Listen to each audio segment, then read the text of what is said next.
আবৃত্তির পাশাপাশি আমাদের আদব শিক্ষাটাও দিতে হয়। আমি যেহেতু শিক্ষক মণ্ডলী এখানে আছেন, আমি অনুরোধ করব আমাদের লেখাপড়ার পাশাপাশি চরিত্রবান সন্তান উপহার দেওয়ার জন্য আমাদের দায়িত্ব এবং কর্তব্য বেশি। মা থেকে শিক্ষকের মূল্য অনেক বেশি, কারণ শিক্ষা গুরুর কাছে যেভাবে শিক্ষা অর্জন করে সেটা ভূমিতে, জমিনে এবং কর্মক্ষেত্রে, চাকরিতে এটা প্রভাব পড়ে। যে শিক্ষাটা আসল বড় শিক্ষা, ছোটো মনিদেরকে আমরা শিক্ষা দিচ্ছি, সেটা শিক্ষাটা হলো আসল শিক্ষা। এই ছোটোদেরকে যেটা শিক্ষা দেওয়া হয় সেটা শিখবে। যেহেতু যে আবৃত্তি সুন্দর করে শেখানো হলো বিভিন্ন কবির, আমরা কবিদের যে কবি নজরুল ইসলাম, কবি রবীন্দ্রনাথ ঠাকুর, ওনারা আমাদেরকে যে শিক্ষাটা দিয়ে গেছে, উনি বলছিল যে আমরা যে আবৃত্তিটা যে আমরা এখন শিখলাম ছোটো মনিদের কাছ থেকে, ওনারা সেই আবৃত্তিটা আমাদেরকে করি শিখাইছি, হাতে কলমে শিখাইছি, যার জন্য আমাদেরকে শিক্ষার যে মান বাড়ানোর জন্য সবাইকে এগিয়ে আসতে হবে। যেহেতু বিজয় দিবসের আজকের অনুষ্ঠান, আমরা শহীদদের সালাম, শুভেচ্ছা, অভিনন্দন জানাচ্ছি, তাদের আত্মার মাগফিরাত কামনা করতেছি। যারা এখনও পঙ্গুত্ব জীবন যাপন করতেছে তাদের আরোগ্য কামনা করতেছি। সাথে সাথে 5ই আগস্ট যারা জীবন দিল তাদেরও আত্মার মাগফিরাত কামনা করতেছি। আসলে এই মাতৃভূমিটা আমাদের ভৌগোলিক দিক থেকে অনেক উন্নত মানের, যার জন্য সারা পৃথিবীর মানুষ এখানে সুখ পড়ে। একটা ক্ষুদ্র দেশের উপর সবাই থাবা মারতে চায়। আমাদের জীবন দিতে হলো বাঁচার জন্য, আমাদের জীবন দিতে হলো এই যে বৈষম্য আচরণ করতেছে পাকিস্তান এবং বাংলাদেশ, পূর্ব পাকিস্তান ছিল তখন, আচরণের কারণে আমাদেরকে স্বাধীনতার যুদ্ধ ডাক দিতে হয়েছে। আমরা যুদ্ধর মাধ্যমে 30 লক্ষ শহীদের মাধ্যমে আমরা কি পাইলাম? একটা স্বাধীন রাষ্ট্র পাইলাম। রাষ্ট্র পাওয়ার পর আমরা এক এক করে মনে করছিলাম সব অর্জন হয়েছে, আমরা ছোটোর বাচ্চা থেকে বিদ্যা পর্যন্ত আমরা সুখে শান্তিতে বসবাস করব। কিন্তু দুঃখের বিষয় হইল যারা সরকার গঠন করেছে তারা আমাদের উপর স্টিম রোলার চালাইছে। আমাদের ছোটো ছোটো বাচ্চাদের যেমন পাঠ্যসূচিতে বিভিন্ন যে গল্প গুজব করে তাদের যে মান বাড়ানোর কথা ছিল সেই মানটা ধরে রাখতে পারে নাই। তদুরূপ বড়দের জন্য চাকরি করতে গেলে ঘুষের টাকা ছাড়া চাকরি হয় না। তাহলে যেই দেশের ঘুষ দিতে হয় সেই দেশের আমাদের বিজয়, আমাদের স্বাধীনতা কোথায়? দ্রব্যমূল্য দিন দিন বাড়তেই থাকে। আমাদের অসহায় গরিবেরা সুখে শান্তিতে বসবাস করবে কষ্ট করি, তাও সম্ভব হচ্ছে না। তারপর আপনি আসেন চাকরি ক্ষেত্রে, আপনি একটা গরিবের ছেলে এখন ভালো চাকরি পাচ্ছে না, কেন পাচ্ছে না? তার অর্থ নাই। অর্থ দিলে চাকরি মিলে, না হলে মিলে না। এই স্বাধীন দেশে আমরা পাইলাম স্বাধীনতা কোথায়? আমরা কথা বলতে গেলে রাত্রে আসি, আইনশৃঙ্খলা বাহিনী টাকি নিয়ে যায়, তারপর রিমান্ডে নিয়ে আমাদেরকে শাসন করে। তাহলে আমরা কথা বলার স্বাধীনতাও নাই। আমরা স্বাধীনতা যদি আমরা খুঁজতে চাই, ছোট্ট থেকে বড় পর্যন্ত কারো স্বাধীনতা নাই। আমরা আমার মা বোনকে আমরা বিভিন্ন জায়গায় ইমপ্রিজন করতে দেখতে পাই, কারণ আইনের শাসন না থাকার কারণে তা আমরা দেখতে হচ্ছে। আমরা ছোট্ট মনিদেরকে যেভাবে আদর স্নেহ দেওয়ার কথা সেই সমাজে আর এই সমাজে আর পাওয়া যাচ্ছে না। যার যার সন্তান নিয়ে আমরা ব্যস্ত। কিন্তু আগে একটা সমাজের মধ্যে এক মুরব্বী থাকতো, তার অনুসারে তার কথাবার্তা শুনে মানুষকে একেবারে একটা শৃঙ্খলাবদ্ধ ছিল। এখন যার যার ক্ষমতা তার কাছে, যার পুণ্য, যার স্বাধীনতা তার কাছে। এক ব্যক্তির কাছে না থাকার কারণে অনেক সময় অনেক স্বাধীনতা ভুগিরা আমরা আজ পথে বসে গেছি। তদ্রূপ আমরা কথা বলার স্বাধীনতা নাই, আমাদের গরিব অসহায়ের আইনি সুশাসন পাওয়ার কোনো স্বাধীনতা নাই। আমাদের দেশে যেই রাষ্ট্র পরিচালনা যারা করতেছে তারা যখন ক্ষমতা যায় তাদের মতো করে দেশ চালায়, যার জন্য আমরা স্বাধীনতা হারাই যাচ্ছি। আমাদের এই দেশকে পরিচালনা যারা করছে, ডাক্তার মিলনকে হত্যা করা হইল কেন? এই দুর্নীতিবাজ থেকে বাঁচার জন্য।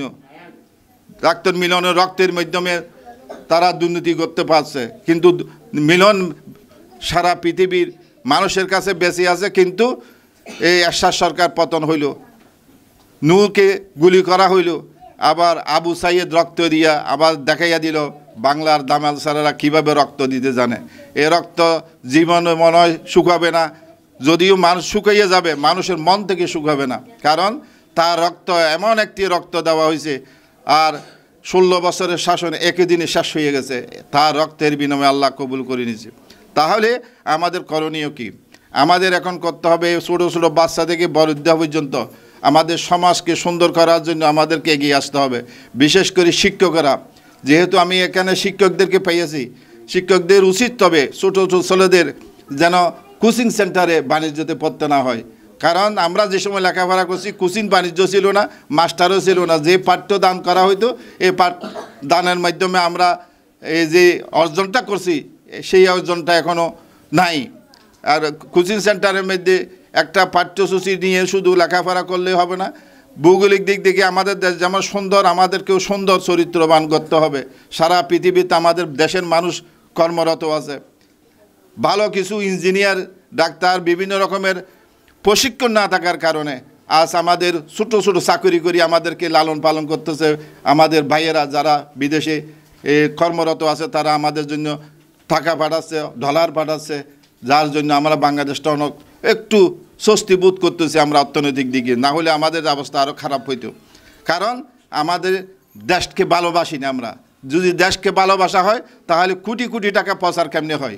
আমি যদি দেশকে ভালোবাসি 600 মানুষের জন্য যদি এখানে কর্মসংস্থান করতাম তাহলে আমার দেশের মানুষ ভালো চলতে পারত। কিন্তু আমরা 600 বাড়ি করতেছি আমেরিকা, লন্ডন, সিঙ্গাপুরে, দুবাইতে, কিন্তু আসলে আমরা দেশকে ভালোবাসি না, মুখে ভালোবাসি, অন্তরে ভালোবাসি না। যার জন্য আজ দেশ মালয়েশিয়ার মতো হইতে পারলো না। সিঙ্গাপুর থেকে আমরা অনেক উন্নত, কিন্তু আমরা একটা বীজ রোপণ করলে 1 মাসের ভিতর ফল খাইতে পারি, সেই উদ্ভিদ জমিন আমরা নষ্ট করে দিচ্ছি।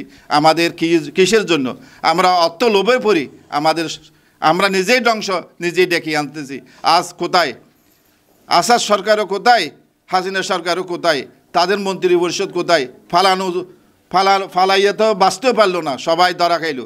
এই যে হাত খারাপ হতে হয়, আমার কোটি টাকা থাকিয়ে লাভ কী হইল? আমার 1000 কোটি টাকার মালিক হয়ে আমার কোনো লাভ নাই, কারণ যদি আমার উপর হাত খারাপ হয় তাহলে আমার জীবনটা আর আত্মীয় স্বজনের কাছে আমি এতদিন মন্ত্রী আমাকে স্যালুট দিত, পুলিশ আমাকে এখন লাথি মারে, তাহলে আমার এই জীবন দরকার কি? তাই অনুরোধ করব যারা ছোটো ছোটো বাচ্চাদেরকে পড়াচ্ছেন তাদেরকে এক আদর্শ শিক্ষা দিতে হবে। কিছু সালাম, শিক্ষকদের সালাম দেওয়া। আমরা এখনও পর্যন্ত আমাদের উস্তাদদেরকে আমরা কদম মুচি করি, কেন করি? দোয়া পাওয়ার জন্য। শিক্ষকদেরকে দোয়া পাওয়ার জন্য এখনও কদমবুসি করা হয়, মা বাবা দোয়া পাওয়ার জন্য কদমবুসি করা হয়। যে মাথার উপর হাত দেওয়া হবে, আল্লাহর হাজার হাজার কোটি কোটি রহমত ওই ছেলের উপর নাজিল হবে। তাহলে এই ছেলে যদি, এই সন্তান যদি মা বাবাকে সালাম দেয়, মার কলিজাটা ঠান্ডা হয়ে যাবে। আম্মু এখানে তুমি এই কোথায় পাইলে? এটা আমার শিক্ষকে শিখিয়ে দিয়েছে সালাম দেওয়া। ঘর থেকে আসার সময় তোমরা সালাম দিবে, আবার যাওয়ার সময় সালাম দেবে, তাহলে মা দোয়া করবে, মার মনটা বড় হয়ে যাবে। তখন আল্লাহ রব্বুল আলামিন তোমার লেখাপড়ার মধ্যে বরকত দিবে। যদি আল্লাহ বরকত না দেয়, অনেকে পাগল হয়ে যায় না, অনেকে অটিজম হয়ে যায় না। আমরা অটিজম বলি না, কিন্তু এই যে মানুষ, আল্লাহ রব্বুল আলামিনের সৃষ্টি সবাই মানুষ, কিন্তু কেউ পরীক্ষা করার জন্য কেউ অন্ধ বানাইছে, কেউ হাত ফাড়া বানাইছে, কেউ আবার বোবা বানাইছে। এগুলি বানানোর অর্থ হলো আমাদেরকে শিক্ষা দেওয়ার জন্য, আমরা যেন শিখতে পারি। জীবনভর আমরা যে অন্যায় করতেছি, অবিচার করতেছি, সমাজের খারাপ কাজ করতেছি, এটা শিক্ষা দেওয়ার জন্য। এক একজনের হাত নাই, এক একজনের চোখ নাই, এক একজনের পা নাই, এক একজনের গাড়ি অ্যাক্সিডেন্টে এই যে মারা যাচ্ছে, এটা পিছনে আল্লাহ রব্বুল আলমিনের সব কিছু কি আছে। এই যে বাগানটা সাজানোর জন্য আল্লাহ রব্বুল আলমিন যে পৃথিবীর বাগানটা সাজাইছে আমাদেরকে, কেউ কালো বানাইছে, কেউ সুন্দর বানাইছে, কেউ হাত নাই, কেউ পা নাই, কেউ এরকম বানানোর উদ্দেশ্য হলো শিক্ষা নেওয়ার জন্য। তো তোমরা ছাত্ররা তোমাদের মা বাবাকে সালাম করবা তো? প্রতিদিন আসার সময়, স্কুলে আসার সময় সালাম করবা তো? বলো, মুখে বলো। হ্যাঁ, যাওয়ার সময় সালাম করবা, আসার সময় সালাম করবা, তাহলে তোমাকে তোমার মা বাবা দোয়া করবে, তারপর টাকাও দেবে। বুঝছো? চকলেট কেনার জন্য টাকা দিবে তখন। তো দোয়া করলাম, আল্লাহ রব্বুল আলমিন আমাদের সুশিক্ষা পাওয়ার জন্য শিক্ষকদের কাছেও আবেদন রাখতে চাই। আর ভবিষ্যতে এ ধরনের অনুষ্ঠান করলে আমরা, আমাদের পক্ষ থেকে আমরা জাতীয় পরিবেশ মানবাধিকার চেয়ারম্যান, আমি সারা বাংলাদেশের, আমরা এরকম গরিব অসহায়দেরকে অনেক সাহায্য করি। এবং স্কুল কলেজে বিভিন্ন রকমের খাতাপত্র দিয়ে এবং বই, তারপরে ব্যাগ, বিভিন্ন সরঞ্জাম দিয়ে আমরা সহযোগিতা করে থাকি। এবং আল্লাহ রব্বুল আলমিন আমাদেরও দানও যেন কবুল করে। আপনারা দোয়া করবেন, আমরা আপনাদের জন্য দোয়া করব। আজকে আমরা সবাই ঐক্যবদ্ধ হইতে গেলে পারলে আমরা যদি এক একটা মেসেজ অন্য জায়গায় পৌঁছাতে পারি, তাহলে আমরা সমাজটা সুন্দর করতে পারবো। আর সমাজ সুন্দর হইলে আমি ভালোভাবে বাঁচতে পারবো। সুন্দর যদি না হয়, আমাদের ফতেঘাটে বাইরে হইলে আমরা এক ঘর হতে বাইরে হলেই আমরা বুঝতে পারবো না, ঘরে আর ফিরে আসার কোনো সম্ভাবনা থাকবে না। তাই দোয়া করি আল্লাহ যেন আমাদেরকে সেই তৌফিক দান করে।